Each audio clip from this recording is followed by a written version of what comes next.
आप सबका स्वागत है एक और नई शानदार वीडियो में। तो आज की कहानी की शुरुआत फर्नांडो नाम के एक आदमी से होती है। उसने एक सिगरेट जलाई ही थी कि अचानक एक कार वहां से गुजरी और उसके ऊपर पूरा पानी उछाल देती है और पानी से सिगरेट भी बुझ जाती है। फर्नांडो ने उसे देखा और सड़क किनारे फेंक दिया। वह सिगरेट सड़क पर बहते पानी के साथ नाली की तरफ जाने लगी। फर्नांडो बड़े ध्यान से सिगरेट को पानी में तैरते हुए देखता रहा। बारिश का पानी उसे बहाकर नाली के अंदर ले गया। तभी फर्नांडो ने ऊपर देखा तो सड़क के दूसरी तरफ इलाके का एक जाना पहचाना बैंक था। वह कुछ देर सोचता रहा और फिर पानी के बहाव के साथ नाली के आखिरी हिस्से तक पहुंच गया। उसने नीचे नाली के पाइप के आखिरी हिस्से को देखा और फिर सामने मौजूद बैंक को देखा। अचानक फर्नांडो के दिमाग में एक बड़ा आइडिया आया। उसने तुरंत अपने दोस्त को बुलाया और रात के शांत समय का फायदा उठाकर बैंक के सामने से नाली में एक टेप मेजर नीचे डाल दिया। इसके बाद दोनों नाली के उस आखिरी हिस्से पर पहुंचे जिसे उन्होंने पहले ढूंढा था। कुछ ही देर बाद फर्नांडो टेप मेजर तक पहुंच गया। उसे देखकर पता चला कि यह जगह बैंक के मेन डोर से केवल 18 मीटर दूर थी। अब उसे बस यहाँ से एक टनल खोदकर सीधे बैंक के वॉल्ट तक पहुंचना था। इसके बाद दोनों घर चले गए और पूरी प्लान को ठीक से समझने लगे। लेकिन बैंक तक टनल खोदने के लिए उन्हें नाली से बैंक की सही दूरी पता होनी जरूरी थी। वे सड़क पर खड़े होकर रूलर से यह दूरी नहीं नाप सकते थे क्योंकि लोगों को शक हो सकता था। बहुत देर सोचने के बाद फर्नांडो ने डियाजा से कहा कि वह बाइसिकल के व्हील के 28th स्पोक पर एक निशान लगा दे। अब उन्हें बस ऐसा दिखाना था जैसे वे राह चलते लोग हों। वे बाइसिकल को मैनहोल कवर से बैंक के सामने तक ले जाते और व्हील के घूमने की गिनती करते। इस तरह उन्होंने आसानी से मैनहोल कवर से बैंक तक की दूरी निकाल ली। अब फर्नांडो को बस एक आसान मैथ प्रॉब्लम हल करनी थी। मैनहोल कवर से बैंक के डोर तक की दूरी 6.5 मीटर थी। फर्नांडो ने पाइथागोरियन थ्योरम की मदद से टनल की लंबाई और उसके एंगल्स निकालने शुरू किए। हालांकि अब उनके पास जरूरी डेटा था, लेकिन वे अभी अपना प्लान शुरू नहीं कर सकते थे। फर्नांडो को सबसे पहले बैंक के वॉल्ट की सही जगह पता करनी थी। इसके लिए वह एक आम कस्टमर बनकर बैंक के अंदर गया और वहां कुछ काम करने का बहाना किया। फिर उसने चुपके से एक डिजिटल कैमरा निकाला और बैंक के पीछे वाले डोर की पूरी व्यवस्था की तस्वीरें लेने लगा। इसके बाद वह आराम से लॉबी में गया और वहां भी कैमरा निकालकर सर्वेलेंस कैमरास की जगह और आसपास की पूरी व्यवस्था की तस्वीरें ले लीं। कुछ देर इधर उधर देखने के बाद जब उसे लगा कि कोई उस पर ध्यान नहीं दे रहा है तो उसने बेझिझक कैमरा निकाला और ट्रांजैक्शन काउंटर की तस्वीरें लेने लगा। लेकिन जैसे ही तस्वीर लेने के बाद वह वहां से जाने वाला था, तभी सिक्योरिटी गार्ड्स ने उसकी अजीब हरकत देख ली। सिक्योरिटी गार्ड्स उसे सिक्योरिटी रूम में ले गए और उसकी अच्छी तरह जांच करने लगे। लेकिन काफी ध्यान से देखने के बाद भी उन्हें कोई सस्पिशियस फोटो नहीं मिली। असल में फर्नांडो पहले ही कैमरा से मेमोरी कार्ड निकाल चुका था। वह जानबूझकर सिक्योरिटी गार्ड से पकड़ा गया था क्योंकि इसी तरह वह बैंक के अंदर जाकर बेसमेंट में बने वॉल्ट की पूरी बनावट को करीब से देख सकता था। उसका असली मकसद भविष्य में होने वाली बैंक रॉबरी के लिए वॉल्ट की पूरी जानकारी हासिल करना था। नीचे जाते समय उसने अंडरग्राउंड वॉल्ट की हर चीज अपने दिमाग में याद कर ली। घर पहुंचने के बाद उसने कैमरा से ली गई तस्वीरों और अपने दिमाग में याद किए गए नजारे की मदद से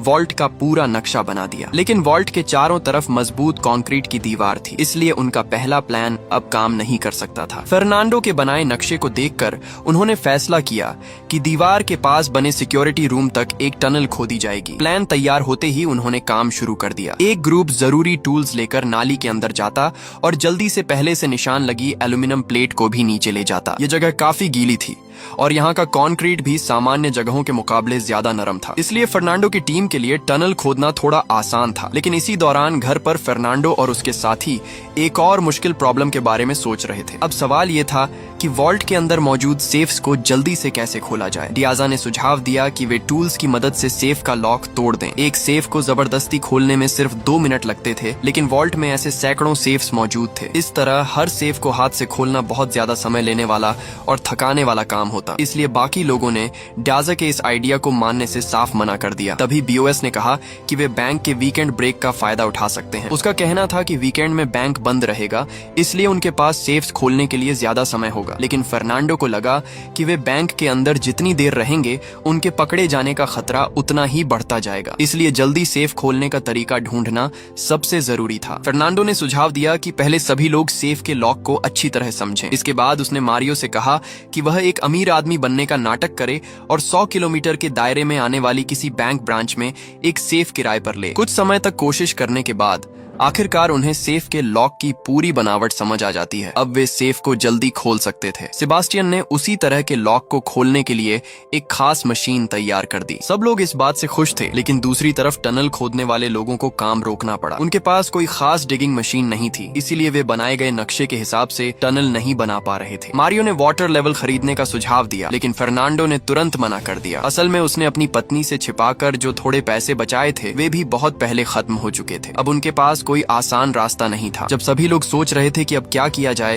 तभी सेबास्टियन के दिमाग में एक आइडिया आया। उसने एक ट्राइपॉड लगाया और उसके ऊपर एक लेजर पिन लगा दिया। थोड़ी ही देर में उनके पास एक आसान और बिल्कुल मुफ्त वाटर लेवल तैयार हो गया। इसकी मदद से टनल खोदने का उनका काम काफी तेज हो गया। 3 दिन और 2 रात लगातार मेहनत करने के बाद उनकी खोदी हुई टनल बैंक के वॉल्ट से केवल 8 मीटर से भी कम दूरी पर रह गई थी। लेकिन तभी मारियो को एक बहुत बड़ी दिक्कत याद आती है। उनके पास सेफ खोलने के लिए मशीन तो थी, लेकिन उन्होंने वॉल्ट का आयरन डोर खोलने का कोई तरीका नहीं सोचा था। यह सुनकर फर्नांडो बिल्कुल हैरान रह गया। वह थक कर बैल्कनी में जाकर अपनी पत्नी के साथ बैठ गया और रोने लगा। उसकी पत्नी उसे समझाने लगी, तभी अचानक उसके दिमाग में एक आइडिया आया। फर्नांडो तुरंत मारियो को ढूंढने गया और उसे अपना नया आइडिया बताया। वे वॉल्ट का आयरन डोर नहीं खोल सकते थे, लेकिन पूरी योजना को बदला जा सकता था। उन्हें सिर्फ उस समय बैंक में घुसना था जब बैंक के कर्मचारी काम कर रहे हों, क्योंकि उस समय वॉल्ट का डोर पहले से खुला रहेगा। इस तरह वॉल्ट का आयरन डोर खोलने की दिक्कत खत्म हो गई। अब उन्हें बस ऐसा दिखाना था कि कुछ रॉबर्स बैंक के मेन लॉबी में घुस आए हैं। इससे सिक्योरिटी गार्ड्स का ध्यान वहीं चला जाता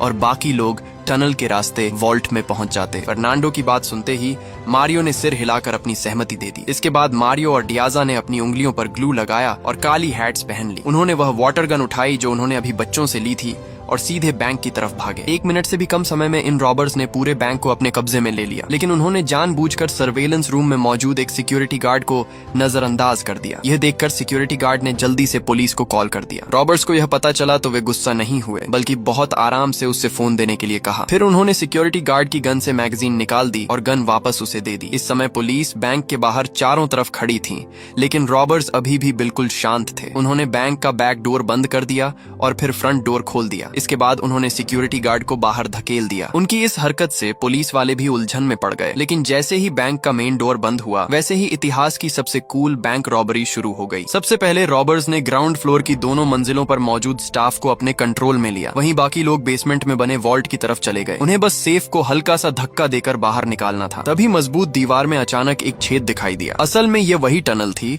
जिसे फर्नांडो और उसके साथियों ने अपनी दौलत बदलने के सपने के लिए बहुत मेहनत से खोदा था। जब सभी लोग वहां पहुंच गए तो एक रात में अपनी जिंदगी बदलने का उनका सपना सच में शुरू हो चुका था। इसी समय बैंक के बाहर बहुत सारे लोग जमा हो गए थे। वहां मीडिया के अलावा एक टॉप स्पेशल पुलिस टीम भी मौजूद थी। वहां का कमांडर मिगुएल एक जाना माना नेगोशिएशन एक्सपर्ट था। सिक्योरिटी गार्ड से यह सुनने के बाद कि रॉबर्ट्स ने उनका फोन ले लिया है, मिगुएल ने तुरंत उन्हें कॉल किया और साइकोलॉजिकल टैक्टिक्स इस्तेमाल करने की तैयारी करने लगा। लेकिन इससे पहले कि वह कुछ बोल पाता, एक रॉबर ने उसे रोक दिया। असल में रॉबर्स ने 1 हफ्ते पहले ही मिगुएल का काम और उसकी नेगोशिएशन की पूरी जानकारी पढ़ ली थी। आज की नेगोशिएशन का सही तरीके से सामना करने के लिए उन्होंने अपनी सारी सेविंग्स एक एक्टिंग क्लास पर खर्च कर दी थी। यहाँ तक कि रॉबरी शुरू होने से पहले भी मारियो मिरर के सामने खड़े होकर एक्टिंग की प्रैक्टिस कर रहा था। असल में मारियो ने इतना पैसा इसलिए लगाया था ताकि वह नेगोशिएशन एक्सपर्ट्स की चालों को समझ सके। आज की रॉबरी में उसका काम और भी जरूरी था, क्योंकि उसे पुलिस को बातों में उलझाकर इतना समय खराब करना था कि उसके साथी बैंक के वॉल्ट में मौजूद सारे सेफ्स निकाल सकें। फर्नांडो और उसके साथी जल्दी से अपना इक्विपमेंट सही जगह लगाने लगे और तुरंत काम शुरू कर दिया। अब उनके लिए हर एक सेकंड बहुत कीमती था। सेफ खोलने वाली मशीन उनके साथ थी, इसलिए फर्नांडो ने जल्द ही पहला सेफ खोल लिया, लेकिन उसके अंदर कुछ भी नहीं था। इससे फर्नांडो निराश नहीं हुआ और उसने भरोसे के साथ दूसरा सेफ खोलना शुरू किया। इस बार सेफ के अंदर बहुत सारा पैसा था। फर्नांडो अभी इस पैसे को देखकर खुश भी नहीं हुआ था कि उसने तीसरा सेफ खोला। उसके अंदर एक बैग रखा था जिसमें सफेद पाउडर था। ये देखकर फर्नांडो ने जल्दी से सारी चीजें वापस उसी जगह रख दी। लेकिन वॉल्ट में अभी ऐसे सैकड़ों सेफ्स मौजूद थे और असली मजेदार घटनाएं तो अभी उनके पीछे होने वाली थी। इस समय तक पुलिस अभी भी बैंक के बाहर इंतजार कर रही थी। उन्होंने आगे कोई बड़ी कार्रवाई नहीं की थी, क्योंकि उन्हें लग रहा था कि ये बस कुछ ऐसे रॉबर्स हैं जिन्होंने बिना किसी सही प्लान के बैंक को लूटने की कोशिश की है। इसलिए उन्होंने बात करके मामला खत्म करने का फैसला किया। मिगेल लगातार रॉबर्स से सरेंडर करने और अपना जुर्म मानने के लिए कह रहा था। उसने यह भी धमकी दी कि बाहर पुलिस ने बैंक को चारों तरफ से घेर रखा है। इसके साथ ही मिगेल ने कुछ पुलिस ऑफिसर्स को चुपके से बैंक की छत पर चढ़ने का आदेश दिया, लेकिन उसने इन रॉबर्स को कम समझ लिया था। थोड़ी ही देर बाद एक रॉबर ने छत पर हो रही आवाज सुन ली। उसने मिगेल से कहा कि इस वजह से वे बहुत गुस्से में हैं। फिर उसने धमकी दी कि अगर 1 मिनट के अंदर पुलिस छत से पीछे नहीं हटी तो जो होगा इसके लिए उन्हें खुद जिम्मेदार होना पड़ेगा। यह सुनकर मिगेल को मजबूर होकर पुलिस टीम को छत से वापस बुलाना पड़ा। पुलिस के वहां से हटते ही रॉबर ने एक और मांग रख दी। उसने कहा कि हॉस्टेजेस की सुरक्षा के लिए कमांडिंग ऑफिसर को खुद अंदर आकर उससे बात करनी होगी। मिगेल के पास उसकी बात मानने के अलावा कोई रास्ता नहीं था, लेकिन रॉबर्स करीब 1 घंटे तक इंतजार करते रहे और फिर भी कमांडिंग ऑफिसर वहां नहीं पहुंचा। इसलिए उन्होंने खुद मोलिना को कॉल करके पूछा कि वह अभी तक वहां क्यों नहीं आया। असल में रॉबर जानबूझकर ऐसा कर रहा था ताकि उसके साथियों को ज्यादा समय मिल सके। थोड़ी देर बाद आखिरकार कमांडिंग ऑफिसर रॉबर्स की मांग के मुताबिक वहां पहुंच गया। फोन कनेक्ट होते ही रॉबर ने उसे जोर से डांटना शुरू कर दिया। जब उसने अपने मन की सारी बातें कह दी तो उसने एक नई मांग रखी। उसने कहा कि उसे आधे घंटे के अंदर एक लॉयर चाहिए। उसने मिगेल को लॉयर का फोन नंबर भी दे दिया, लेकिन मिगेल को यह पता नहीं था कि रॉबर ने जो लॉयर का नाम दिया था वह असली नाम था ही नहीं। इसके बाद पुलिस ने असली लॉयर को कॉल किया। इधर बैंक के अंदर मारियो ने अपनी ब्लैक हैट उतार दी और मैनेजर की चेयर पर बैठ गया। इसके बाद वह लॉयर और पुलिस से बात करने लगा। पुलिस और कमांडिंग ऑफिसर ने लॉयर की बातों पर भरोसा कर लिया। इस तरह मारियो ने एक बार फिर अपने साथियों के लिए जरूरी समय खरीद लिया। दूसरी तरफ सेफ्स खोलने का काम भी लगातार सही तरीके से चल रहा था। तभी लॉबी में एक हॉस्टेज ने अचानक अपना हाथ ऊपर उठा दिया। बैंक में रॉबरी चल रही थी, लेकिन उस हॉस्टेज ने